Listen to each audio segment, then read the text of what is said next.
Verena, thank you so much for joining today. It's a pleasure to have this conversation with you, and especially since we connected a couple years ago for the first time through some of our colleagues learning about material traceability, and while you were at the Environmental Protection Agency, a little bit of a government spin on it. Maybe you could just give a quick introduction to your background and where you are now and what you've been doing since our conversations a couple of years ago. Yeah, and thanks, Carrie. And I really appreciated you taking my call a few years ago. I know your experience working at Apple and Brilliant Earth and now at Everledger has really lent itself to understanding kind of where some of the core issues are in supply chain. So thank you. Of Since course. we talked, I switched jobs in the middle of a pandemic, which is, some people would call that Brave. a bold. And I currently manage our business council at the Center for Climate and Energy Solutions. We go by C2ES for shorthand. And we are a nonprofit, nonpartisan policy think tank focused on climate solutions. And I manage our business council, which is 36 companies that represent 6% of US greenhouse gas emissions, 10% by US GDP by spend. And they collectively employ 3.7 million people. So that's somewhere between Chicago and Los Angeles when it comes to employees.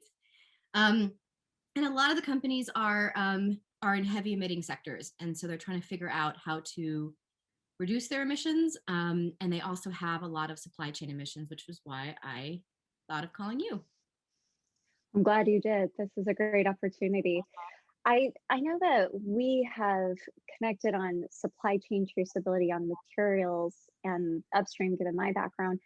I think you had a few questions, so maybe we can kick it off with a few of those discussion points. Yeah. So one of the things that we find, and you know this, is that, in the last couple of years, more and more companies have gotten comfortable with assessing their supply chain greenhouse gas emissions and incorporating them into their science-based targets or into their net zero targets. We've seen a lot of those come up. But a lot of companies are still facing challenges in understanding where all of their greenhouse gas emissions are and getting suppliers to actually report their emissions in sort of real time and in a way that is comparable and whatnot. Yeah. And so I'm really curious to the extent of what are some of the challenges that you're seeing in how companies are gathering insights on the greenhouse gas emissions in their supply chain? Yeah, great question. And I think it's just to frame it up a little bit. There's no perfect data, and it can be in any supply chain, but perfect data is not our goal. Better data and workable data and reasonable data is really what we're after. So we start off with just trying to get real-time data and data that's applicable to the supply chain. Greenhouse gas data, especially when you get farther away from your B2B relationship, oftentimes is estimations and using generalized data sets. That can be problematic, especially as you're trying to actually make change or incentivize good practices. If, let's say, you have a supplier that is actually trying to do renewable energy or offsets, but then you're treating them as the same as their region. And Right. if their region is all coal-based, but they've made the cost, investments and cost reduction or cost efficiency measures and those sort of things to address that, then you're actually de-incentivizing a lot of that work that they could be doing. So getting real-time data that is actually specific to the supply chain is critical. And that's one of the things that when we talk more about technologies, we look for. Other things that we see that people have not really captured is the different levels of quality data, just to be able to report on that. Oftentimes there's that phrase of perfect being the enemy of good. And when you're trying to go upstream and get this information, sometimes instead of actually reporting earlier, companies hold back and wait and wait and wait, trying to get better and better data, when in fact, you could just be reporting the level of the quality of data and qualifying it as maybe an estimation or something that is reasonable for now, but you're going for better. And then the other elements is sharing of data.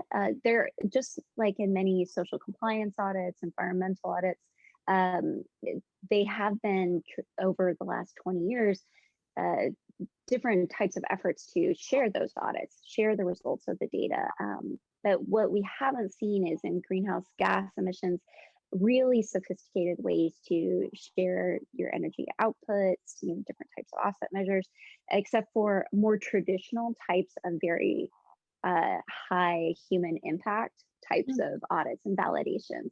And that slows the process. And validation is a very valuable tool. You want accuracy and you want to know that what someone is saying is actually relevant, reasonable, and as accurate as possible. But the high touch element is actually holding back a lot of the work, and high touch usually means high cost. So there's different things that could be done. You can beg and borrow from different work that has been done in the overall sustainability world to create cost efficiencies in the form of reporting and sharing data. But we just haven't quite got there in GHG. So that's certain things. So what do you think are some of the solutions that are needed for that? And I'm more specifically looking at what are the market-based solutions where you can have kind of market actors that are able to kind of fill in those gaps, and where do you actually need government intervention? And I ask this question because there's also a reluctance to give that data, because I think there's a lack of clarity in how that's going to be used. So maybe talk to me about kind of the different solutions that you see are needed. I think a couple things. Starting off with incentives, and incentives don't have to be paying a higher price per product. I'm actually not necessarily in favor of premiums on a product. I've seen more success when you incentivize an actor in the supply chain by co-investing in a solution. So, one of the things that I look at is when you get transparency across a supply chain, that also means that multiple actors that are benefiting from that good could be contributing to the change. Because now you have transparency of all the actors and they could be contributing to the change. Most of the time when I've seen serious improvements on the ground or in a high impact, high risk situation, it's when a consortium actually is investing in that activity. So there's an opportunity for co-investment in the solutions that are needed. That could be solutions that are efficiencies for energy efficiency, that could be investments in renewable or different types of energies that are low GHG impact and emissions, or it could be in direct offsets and mitigations that are on the ground. And I think when we're talking about where the EU taxonomy is wanting us to go, they're wanting to show real climate impact and then real mitigation. Again, doesn't have to be perfect. It's just getting there. Sorry. Can you remind me again? And I think just for my own knowledge, like the details of that taxonomy. The EU taxonomy is an effort, and I think the Harvard Business School has done kind of an analysis on it that I really think is quality. That the goal of it is to really avoid greenwashing, and so the EU taxonomy is designed for public reporting, investor reporting, government reporting, kind of accuracy overall. And when you go into some of it, there's six. I believe it was six main pillars, but when you look at the climate ones, they're very much focused on, does this reporting lead to impact, that do no harm, substantially reduce, your overall impact, and real mitigation. And so how the mitigation is done, so both in terms of improvements on the ground and then prevention of further, issues, that's something that we can do now. There's all the offset partners in the world that credible sources to offset to. It's getting the money to those actors in a time frame and consistently so that we really take action. And I think governments can be really focused on get the actors to be mitigating at the point of where the issue is, and markets can be getting the data so that mitigation can happen in real time. So we're not making 2050 goals, but starting in 2045. We should be starting yesterday, trying to get immediate impacts happening simultaneously with products being produced, and then keep going from there to catch up from, the last 70 years of issues that have accumulated. So I think that's where, if you can get markets to create the data and then create the alignment in their supply chains that yes, agreement that we will take certain action, we have certain accountability. Governments can be incentivizing to make that happen, make the reporting happen, give people credit for it where credit's due, and to really focus on make sure that the impact is happening where the issues are occurring. One of the things, and I want to move into a question on digital technology and blockchain in specifics because specifically because our organization on in late January and January 26th, we issued recommendations for the new administration and new Congress. It was a series of climate policies, and one of them was that the federal government leverage its procurement muscle, if you will, to spur market uptake of lower carbon goods and services. And for those of us that have worked in this space, that's not an easy thing. Just understanding the greenhouse gas intensity of a product is in and of itself a time consuming and potentially laborious exercise, but if done in a way that can streamline the data and where there can be standards involved. One of the things that we also suggested was the use of digital technologies, digitalization as a way to improve the speed and flow and transparency of data. So I'm wondering, I know blockchain as a technology, as a concept has been, it's germane to a lot of different industries. We haven't really seen it as much, I think, in the greenhouse gas tracking space. But I'm so curious, can you tell me a little bit about where blockchain is now, how you see it potentially applying to GHGs, and maybe some lessons learned from other sectors that successfully use it? Absolutely. I joke about blockchain and different types of technology in maturation, and I use different types of search engines to kind of demonstrate where we're at. We're a touch above AOL. We're not quite to Yahoo, if that helps in terms of a translation. We'll get to Google pretty quickly, in terms of the strength of the utility and the functionality. But considering blockchain, and I'll use Leanne Kemp, our CEO's language, blockchain is like, instead of World Wide Web based on hypertext, we're creating a worldwide ledger. So it's a new layer in the internet overall. And governments can be really focused on how do we create open source protocols. Hyperledger does a lot of this work. We are part of Hyperledger. We continue to engage on that, but there's certain key aspects of blockchain that could be incentivized further so that you can create that worldwide web effect in terms of a worldwide ledger. Interoperability, governments really are the only ones that can create incentives for different blockchains to start talking to each other. It's not a one ring will rule them all. It will be multiple actors communicating together. And so think of it as originally like early web pages starting to figure out how to talk to each other. That's the World Wide Web, and we need, the hundreds of different types of blockchains to start creating interoperability protocols. There's early stages of it, but we don't have a lot of successful physical chain pilots that are now talking to each other, and that we need real incentives to do that. The other aspects of it that I think we could see real benefits are, permissioning protocols, and that goes into open sourcing. But we're in a process of looking at how do we truly create those safeties for commercially sensitive information and other types of intellectual property aspects that blockchain is really critical to actually enable this across a supply chain. So let me give you an example. When I was at Apple and I was just doing the early conflict minerals work, I'm going out along with representatives from Intel and BlackBerry and Hewlett Packard, some of the key leaders. We went out to hundreds of midstream to upstream supply chain actors, trying to get them willing to be transparent about tin, tantalum, tungsten, and gold. I was often personally, as Carrie George, not as an employee of Apple, but Carrie George, signing NDAs to say, please just let me into your factory. Please let me help you get this data, and please share enough of it with us that we can then do our own reporting.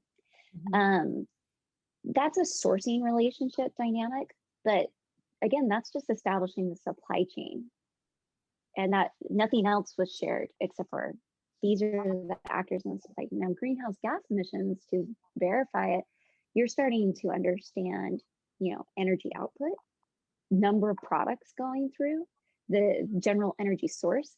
There's a lot of other information that could be sensitive, could end up influencing commercial information and Yep. commercially sensitive information. And that's another example of having to permission just what the next actor needs to know, not the whole kit and caboodle. And Right. so, how do we start doing that? Well, blockchain, one of the reasons I was so enamored with being able to get into the technology and understand its capabilities is because of the permissioning element, and that, holding each block and each channel uniquely, proprietary in normal person's legal speak, but not necessarily proprietary, it's just permissioned, so that you can really get it done across the supply chain. And then that actor, instead of filling out thousands of forms and responding to, thousands of actors, at a touch of a button says they can permission this access, this access, this access, this access. And that's a game changer. When we're looking at, how many actors are actually considering blockchain, most of the electronics and auto industry are more acclimated to this naturally, both by how many systems they already engage in, so they're comfortable with technology generally. Their early uptake of this is because they were some of the first to be heavily invested and regulated with the conflict minerals legislation. So they already understand the pain points of supply chain management, and they have different types of technologies that are relatively clunky, but they're already doing things to share information in a reasonable way, to have generalized reporting, that sort of thing. So the idea of blockchain is not, so far out there. It's actually pretty readily, accepted as something they will use. They're just waiting for the maturation. And so we have several key pilots across that. The US Department of Energy is funding Everledger in order to enable take back. We have a specific program with the Department of Energy on closing the loop for portables, portable electronics. And so when you're looking at that, we're trying to create real-time reminders to consumers for a reverse logistics supply chain, Okay. preventing material from going into dumps or not being resold or refurbished. So keeping it in a circular economy, which is a climate mitigation effort in itself. So there's a lot of different avenues that we can continue to explore. But when you're talking about raw material reporting and then going back to or going full circle to a circular economy, there's several pilots and activities. One other thing I would just mention is that there's a lot of work to be done on, creating the coalition around some of these impacts. We're not going to get away from mining entirely. I don't see any time soon. Mining isn't the key problem. It's the lack of mitigation, the lack of responsibility, and the over dependency on mining as our economic growth continues. So how do we have that real-time mitigation, bringing pools of funding together so that you're properly offsetting in the here and now? Those are also things that a real-time blockchain that actually can trace back to source can show, saying, here's a mitigation effort in Indonesia where you mined that tin. You could do this today, click a button, and it'll be a real-time format. That is not far from our reality that we can do. So hopefully that provides some context, but what other things do you think we should talk about today? I have one more question, actually. It's a geeky technical question, but I have Yeah. it because I think a lot. One thing that struck me in the beginning of the conversation was like, not let the perfect be the enemy of the good enough, or maybe I'm paraphrasing, but just trying to Yeah. get out there so that you've real-time information as opposed to these averages that make it really difficult for a downstream customer to understand, well, what is actually happening with that particular supplier. So I want to understand, because I know that with blockchain technology, when you go back and make a course correction, let's say that there's a new baseline data, or that the energy data wasn't quite correct, or there's a divestment or an acquisition in a company that would change the numbers. I wonder, like, is it easy to go back in there and make that adjustment? I know that there are a variety of actors that have to kind of sign off on it, but Mm-hmm. one thing I'm wondering is what is so attractive about blockchain is the sort of the real time, and in some ways the democratization of the data, but also the permanence of it. And yet it's a very fluid space, and we might see some changes with greenhouse gas inventories. Companies are always rebalancing them, recalculating them. Can you just spend a couple minutes here just kind of assuaging any concerns I might have, or help me understand that better? Absolutely. Well, and I think you're exactly pointing out the pros and cons depending on who's looking at it, right?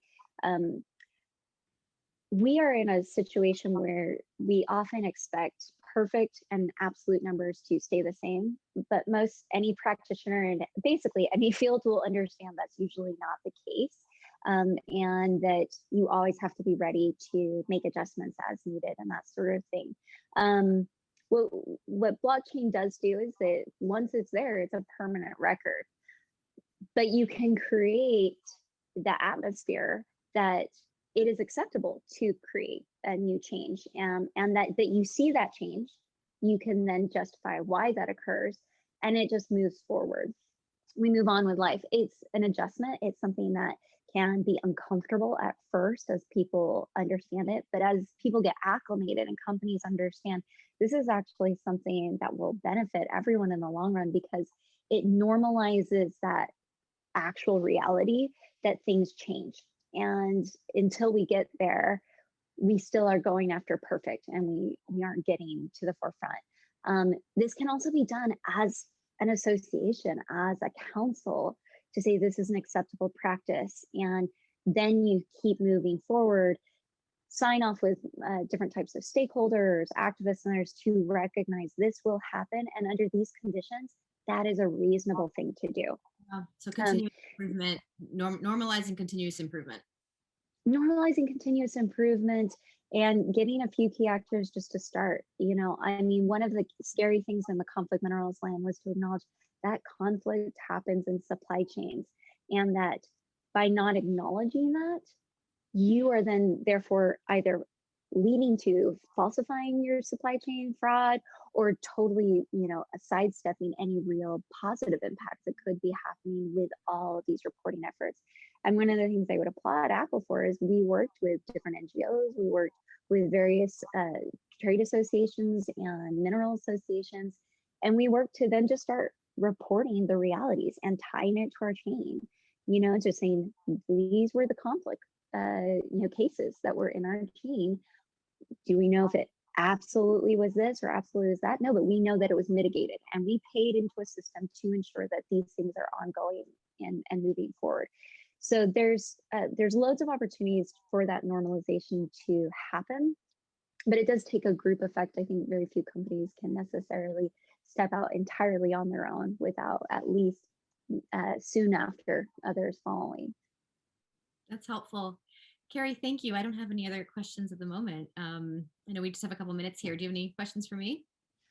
Well, I think, as a follow-up to some of the, outreach to the Biden-Harris administration, what are your next steps in engaging in either the administration or your business council? What does 2021 look like for you guys? We are definitely going to be engaging our business council in opportunities to try to engage with the administration where we can. But I think as policies and programs come out, we as an organization are an independent organization and speak for ourselves. Our business council provides us with kind of insights, but it'll be more also us as an organization providing our feedback, our thoughts, and continue to publish insights and information that can hopefully be helpful to a broader policy community. So part of what I've really enjoyed about our conversation today is just being able to kind of get out some of the new insights that are out there, help people help companies that are newer to the space get up to speed more quickly, and to try to lift all boats and bring people along. So that's what we're going to be focusing on this coming year. Well, that sounds excellent. We'll count us as a supporter, and we'll continue to engage. Thank you so much, Verena. Thanks. Have a great night. Yeah, Bye. You too. Take care. Bye.